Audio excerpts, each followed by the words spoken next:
Hey, what's up? It's your girl Crystal Calvin. I'm doing another video, but this one is gonna pertain to Turo. If anybody who's on my social media page or on my YouTube channel, if you're watching this, you know that I'm not just in real estate. I rent vehicles as well. I actually started off with that first before I jumped into real estate. But if you haven't noticed, I was pushing out maybe like 3 or 4 rentals at one point, and now it's just at one. Your girl done. But it's not necessarily anything against Turo. Like, I love real estate. That's my passion. My plans is to be like fully in that 100%. And I just did not have the time to continue to push and clean and do maintenance and all this other stuff on 3 to 4 vehicles. So it was just easier for me to drop to one and kind of slowly work my way out of the game entirely by the end of December. But again, like I said, this isn't to deter anybody. It's kind of to just shine a light on a lot of stuff that I think people don't talk about. Like, Toro hosts, all we talk about is how many cars we got, how much we paid for them, how much we making each month off Toro. And it's deeper than that. Like, yo, it's so much deeper than that. And my experience with everything, it kind of had like its ups and downs, and I kind of just want to share that with you. So if you're thinking about being a host on Turo, definitely stay tuned with this video, because I'm going to talk about a lot of stuff that I didn't hear a lot about when I was kind of trying to do my homework on YouTube before jumping into it.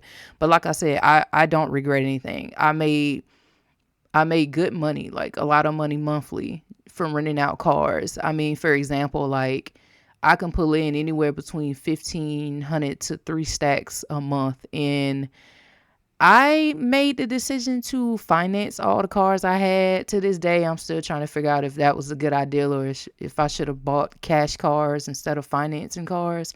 But either way, I still made good money because my car notes were no more than, they were anywhere between $310 to $340 a month. So if I'm pulling in $1,400, I mean, all the way up to just 3 stacks a month, it just depends. I can pretty much say that I think I made pretty good, decent amount of money. But again, like I said, I wasn't prepared for the stuff that I dealt with in the midst of getting that money. So again, this is what this video is pertaining to. If you're interested, like I said, in starting on Turo, or you're just kind of curious of the ups and downs about it, like, definitely stay tuned with this video. Let's start with what I liked about Turo. Let's start there. So one thing that I liked about Turo is when it came to someone booking my vehicles, I didn't have to physically be there. And that's not dealing with Turo. Turo don't supply anything to where you can unlock your vehicles from somewhere else. As a matter of fact, they actually frown upon it. They feel like if you have to do it, you have to at least have them take a picture with their driver's license next to their face. And they do that because when people are registering to book on Turo, you have a lot of people that might do some shiesty stuff. Like, they be putting somebody else's driver's license up there because theirs is suspended or something's, or they may not even have one.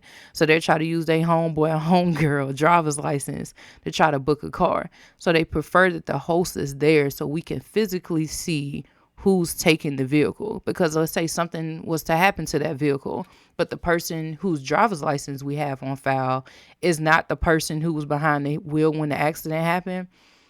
A lot of stuff can happen, and a lot of times it can actually fall on the host, because they're going to ask you, were you physically there when they picked up the vehicle? Or were you, did you insist that they take a picture with a driver's license held up to their face? Like, they're going to, you know what I'm saying? So honestly, that can be a con for the host versus a pro. That's kind of both. I say the pro is you don't have to physically be there. You can, like, if you got OnStar in your car, or you have whatever other app or system that you use to where you can lock and unlock your doors and all this type of stuff. If you have that, that's convenient for somebody who's always busy and may not always be available. But the con to that is a lot of liability can fall on you if you don't take the proper measures to make sure that the actual driver whose driver's license copy is in the system matches the person who's picking up the vehicle. So that one kind of goes both ways. What's another one? Another pro that I like about it is you can set your own price for your car. Like there's another, what's the other app? I think it's called Get Around. It's another rental car app that you can use. They set their prices for you. So you have no control over anything. They put your car at a dollar amount and that's what you stuck with, regardless of how you feel about it. On Turo, you get to change it. So I change it depending on the seasons. So for January, it wasn't that high, but when spring came around, because the spring break, everybody's trying to go on trips, going out of town, you raise the price a little bit. You definitely raise the price during the summer because everybody's trying to take a trip to go somewhere during the summer. And the same for the holidays. So again, another one up is the fact that I get to price my vehicle at whatever price that I feel like it should be at. Nobody tells me otherwise. So as a host, you have more control as far as that. And you have control as far as what days your car is listed as well as the time. Because again, I think Get Around is another one. They don't let you control that. And there's another one, I think it's called Hyro Car or something like that. You just have to sit and wait till somebody wants your car, but you can't set up a certain time to make your car available. Your car is published publicly no matter what. Like you can't take it down for specific times. On Turo, you can do that. So not only do you control how much your car is worth as a rental, you get to control what days is up all the way down to the time. So let's say that morning comes, I didn't have enough time to wash my car the night before, but I got to be to work at 8. I can take my car down for my whole 8-hour shift at work between 8 to 5 p and make it available at 6, which gives me an hour to wash and do whatever I got to do with it to make it available for somebody that following evening. You can't do that on some of these other apps. So I like that on Turo, you have more control when it comes to your listing. Now, some cons. some negativity is coming. So I've had a couple of bad experiences with Turo. And I say a couple, it's literally been 3. It's been 3 issues. My first issue was I had a client who hit me up at the last minute and said that they needed to take a trip from Georgia to New Jersey. I'm like, okay, cool. So I clean the car, do what I got to do with it. Boom, boom, whatever. She picks it up the next morning. She takes a trip to New Jersey. So 2 days go by. The day she's supposed to return it, she hits me up late the night before, like 11 p. And she's like complaining about the car. The car is not starting up. The tires are flat. The car was shaking. All this other type of stuff, right? So I asked her, I said, well, when did it started doing all of that? She's like, oh, when I got on the highway. I said, the highway in Augusta? She's like, yeah. Now, I'm suspect off rip because in my mind, in y'all's opinion, if you got a car that's shaking, you notice the tires are bald, the shaking part to me, because I'm a female, let's be real. Like when I get in a car, my first take, I'm not looking at no tires. I'm just going to be real. But when I'm getting in a car and I'm on a highway and I got 3 kids in my back seat, she was traveling with her kids, and the car starts to shake. You think I'm going to leave Augusta and drive all the way to New Jersey? So long story short, I thought some suspect stuff was going on. She never called Turo, even though she said the car wouldn't start. Turo lets it be known that you can call to do roadside assistance.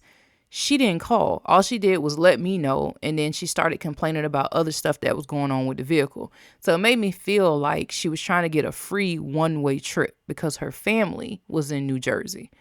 So I called Toro and I'm like, hey, I got a guest. I got this vehicle. She's complaining about a lot of stuff. So long story short, they sent us both a message saying they wanted us to work it out amongst ourselves. Mind you, that wasn't happening because she was saying all kind of stuff and saying she wasn't going to pay me for whatever, because she went past the mileage and everything. Long story short, my car sat in New Jersey for 45 days. Not only that, she only had to pay me for the 2 days that she claimed the car was running. Y'all, like when I say I was fuming so bad. To this day, that car is restricted. And they're like, you got to get a car re-inspected. You got to show proof that all the stuff she complained about was working. I've took pictures. I've gotten the car re-inspected and everything. And that was 3 months ago. And that car is still restricted. Like, when I say Turo sometimes make me feel like they never want to be in the middle of stuff, even though they claim that they have insurance, they're going to take care of you, they're going to prevent all this stuff from happening. They try their best to prevent fraudulent moves.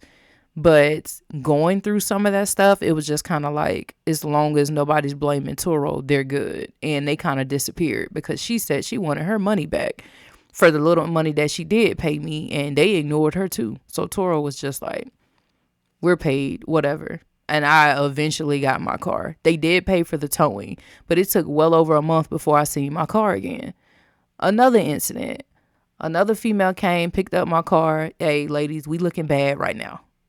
All my clients that have been on some shiesty stuff have been females. Let me just put that out there. But I think this female tried to steal my car. So it was an Impala. I had a tracking device hidden in the trunk, and it got to South Carolina. Again, the night before the car was returned, I get a message from the client saying that she didn't know where my car was and that somebody had stolen my vehicle. So I messaged her right back and I said, what do you mean? Where are you at? Because, you try to play like there's not a tracker in the car. She didn't respond. I messaged her like 3 or 4 times, call. She didn't answer, respond to anything. So I finally called Turo, and long story short, they didn't do shit either. Sorry for my language, but they didn't do anything for me neither. I called the police here in Georgia, in Augusta to be exact, and they were like, there's nothing we can do, because I showed them on the tracker that the car was in South Carolina. It's a South Carolina situation. You got to call South Carolina. Call South Carolina police. They tell me the same thing. Well, the car was picked up in Georgia. It's a Georgia situation. Like, what? So, like, I had to hit up the client and say, I'm calling to the police to file a stolen car report or whatever you want to call it. Now, all of a sudden, you want to respond. So, I'm looking at the tracker. This car has been in the same location all like for hours, for like 6-7 hours that day, but you're just now saying that the car was stolen. So, and then when I tell you I'm finna call the police and file a missing report or report the car stolen, now all of a sudden you see my messages and she's like, everything's fine, you don't have to worry about anything. So yeah, so the car comes back the next day. Her parents drop her off. There's major damage done to the back of the car, like the light. And I'm like, what happened to the light? My girlfriend is the one that stole the car and she backed it into a pole and all this other type of stuff. She didn't have the money, whatever. Long story short, this was more so on me too that I messed up. Like, I tried to get my fool's money's worth on Turo. They had different insurance packages and I chose the 90% plan, which is where I get 90% of my profit. Turo only get 10. But my deductible on that bad boy was like $2,500. So you can imagine that a light and the tail light and all that type of stuff did not equate to $2,500. So I was stuck with that bill. But it's just the fact that the stuff that happens, like if you have a host that's calling you and they're like, somebody stole my car. As a matter of fact, y'all, they don't even have a 24/7 number that you can call for security reasons. I had to wait till the next morning. So if my car was really stolen and somebody had no intentions of returning that bad boy, they could have been in how many states over by the time Turo would have even looked into it, let alone did anything. So I say this to say, be prepared. You gotta have money. Like, don't jump in this and be like, all I need is a car and they covering the car notes with the money that you're getting each month, so you're good. Like, no, you can come into situations where Toro's not backing you up. Toro's not paying anything. And it falls on you to fix it. And you got people who they could feel some kind of way about you, like clients, and they can call Turo and say, well, this was wrong with the car. This. For example, the girl in New Jersey had no proof of anything being wrong with the vehicle. She calls in and says all this stuff, and now I got to get the car towed, or Now, you know what I'm saying? Like, my car is restricted and I got to show proof that I fixed everything. She didn't even show you proof that there were any issues. Like, you know what I'm saying? So those are pretty much the cons for me. And my tip would be, when you jump into it, because it can be something amazing, make sure you're prepared for the ups and downs of stuff that can happen, and you're going to be reliable for it financially. Like I said, don't jump into this with no money. Please do not jump into this without any money, because you're going to be, you're just going to be out of the game. It's going to be miserable. Also, you got to have patience. You got to have patience with the clients that you have, because you're going to run into some characters. You're going to run into some good ones too, where they treat your car like it's theirs.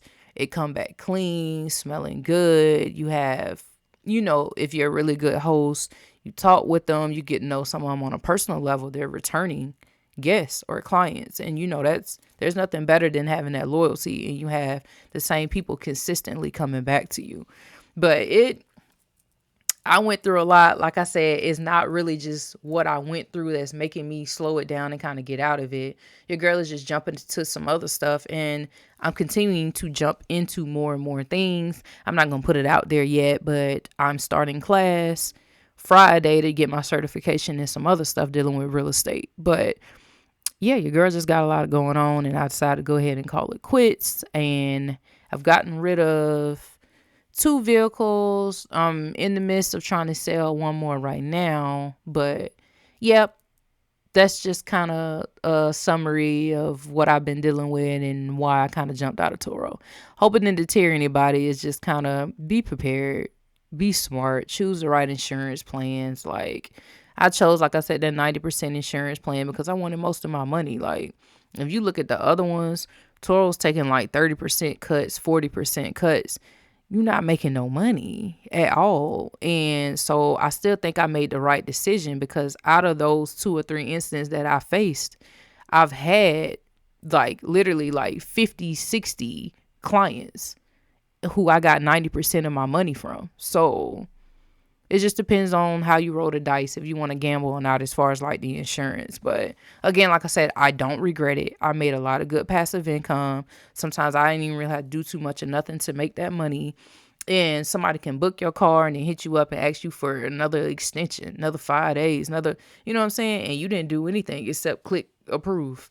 So it has its ups, definitely has its downs too. So be careful out there, y'all. Thanks for watching this video. I try not to drag it out. Try not to do videos more than 10 minutes anymore. But this is the end of my video, you guys. Thanks for watching. If you stayed this long, I definitely appreciate you.